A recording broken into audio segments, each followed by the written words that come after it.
ٹھیک ہے. وَإِذَا سَأَلَكَ اور جب. وَإِذَا ہم نے پیچھے پڑھا تھا واو کا مطلب اور ہوتا ہے, اِذَا کا مطلب جب ہے. تو وَإِذَا سَأَلَكَ کاف کا ہم نے پہلے اوپر پڑھا تھا. کاف کا مطلب ہوتا ہے جیسا تیرا یا تجھ سے. جو لوگ دیکھ رہے ہیں سیریز ان کو پتہ ہے, میں پہلے بتا چکا ہوں یہ لفظ سَأَلَكَ. اب رہ گیا سَأَلَكَ. سین سوال سے نکلا ہے. ذرا دیکھیں کہ سوال بھی اس طرح ہوتا ہے اردو میں. تو وَإِذَا واو کا مطلب اور, اِذَا کا مطلب جب, سَأَلَكَ سوال کا تجھ سے. تو پورا کیسے بنے گا؟ اور جب وہ تجھ سے پوچھتے ہیں, یعنی سوال پوچھتے ہیں, پوچھنے کے معنی میں آتا ہے. تو یہ ایزی آسان ہے, ہم پڑھ چکے ہیں پیچھے.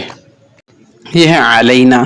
علینا اس کا مطلب ہے ہم پر. علی کا مطلب ہوتا ہے پر, تو نا, تو یہ الف ساتھ آ گیا تو نحنو کس طرح ملتا جلتا. علینا ہم پر. ربنا و ربکم. ربنا و ربکم ہمارا رب اور تمہارا رب.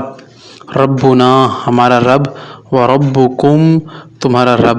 نا اور کم ہے. نا کا مطلب ہمارا اور کم کا مطلب تمہیں تمہارا. تو اکٹھا بنے گا ربنا و ربکم ہمارا رب اور تمہارا رب. اور رب کا مطلب تو اللہ ہی ہوتا ہے. اب ہے تلک امتن.